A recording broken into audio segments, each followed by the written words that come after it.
This story is from a real hostel building in Warangal, told by a former student named Harish. He never wrote it anywhere online, never told it publicly, and he still refuses to call it a ghost story. He simply says, "I don't know what I saw, but it was real." He stayed in a men's hostel near his college during 2019 to 2020. It was one of those old hostels where the building looks normal during the day but becomes strangely silent at night. The corridor lights flicker sometimes, water pipes make tapping noises, and the whole place has this dull vibe that comes from age and lack of maintenance. Harish stayed in room 117, ground floor. At the end of the corridor, there was a room 124, that had been locked for years. Nobody ever talked about it, nobody ever opened it, and even the warden avoided that end of the corridor. There wasn't any scary story behind it. It was simply locked since long time, as everyone said. But Harish noticed one strange thing from the first week itself. The door of room 124 was dusty, cobwebs everywhere, the lock rusty. But every night, around 1 or 2 a.m., the corridor light right above that door flickered. Not the other lights, only that one. At first, he didn't care. Old wiring, common issue. But then the real incidents started. One night, around 12:45 a.m., Harish returned from a late group study session. The corridor was quiet, all doors closed. Most students already asleep. As he walked toward his room, he suddenly felt like someone was standing at the far end of the corridor. When he lifted his head, he saw a girl in a college uniform, standing near the locked room 124. Her hair was tied loosely, like someone who had returned from classes. She wasn't floating, she wasn't glowing, nothing supernatural looking. She just looked like a normal young woman who belonged in a women's hostel. Not here. Harish froze. For a moment, he thought maybe she was someone's friend or relative who accidentally came to the wrong hostel. But then he realized something odd. She wasn't moving. She wasn't blinking. She wasn't even looking at him. She was staring at the door of room 124. He whispered, "Excuse me, this is the boys' hostel." No response. She didn't even turn. Harish felt uncomfortable, but not scared.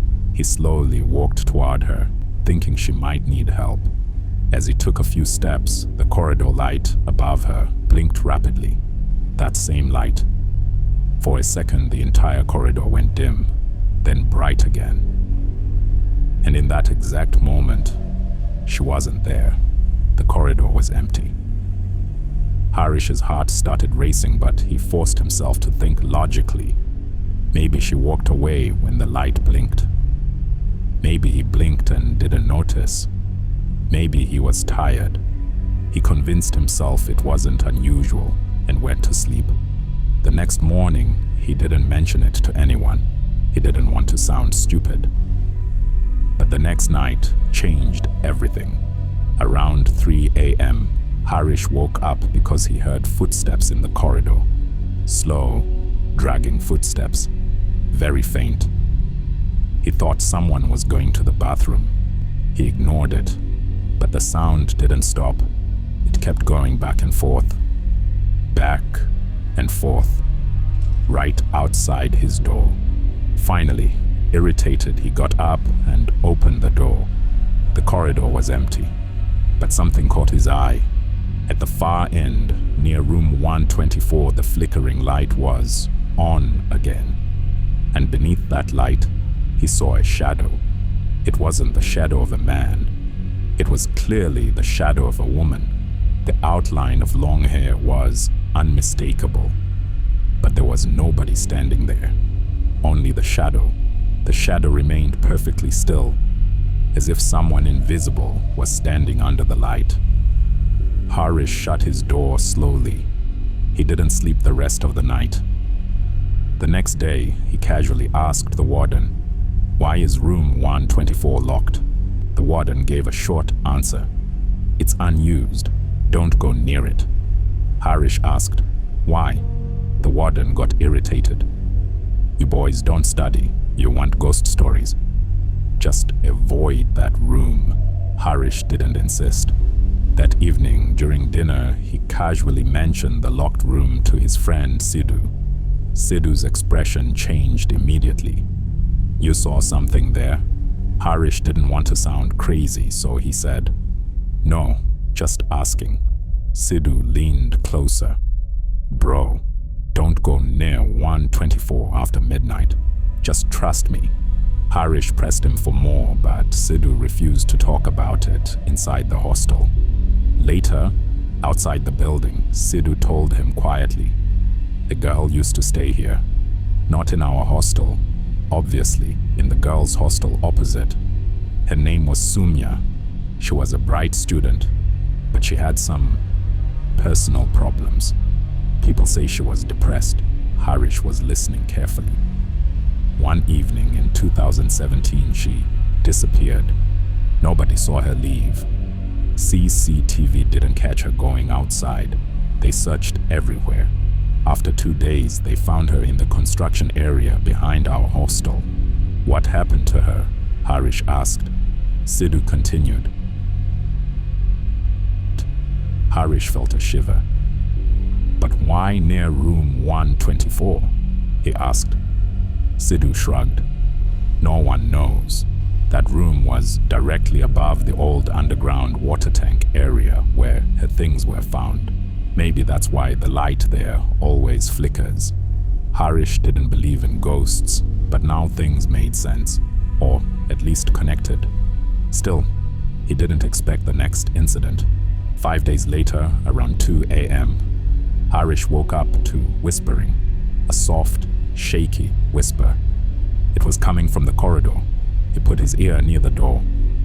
"Please, open the door. Please, someone open." The voice was faint. Female, crying. Harish slowly opened the door by an inch. The corridor light was flickering. Oh, and there she was, the same girl, standing directly in front of room 124.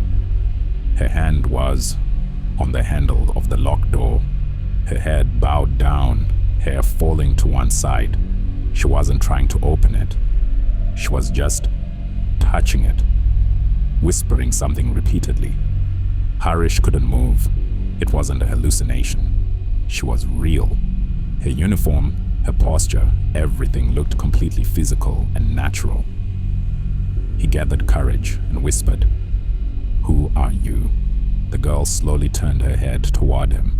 Not fast, not dramatic, just slowly, naturally. Harish's stomach dropped. Her eyes were swollen from crying. Her face looked exhausted, like someone who hadn't slept for days. She stared at him for a long, unbearable moment. Then she said, barely audible, "They locked me inside." Harish panicked and stepped backward. In the same second, the corridor lights flickered intensely. Once, twice, 3 times. And for a flash of a half a second, Harish saw her standing inches away from him. Face pale, eyes dark, mouth slightly open like she wanted to speak but couldn't. And then, she vanished. Not disappeared like smoke, just gone the moment the light blinked.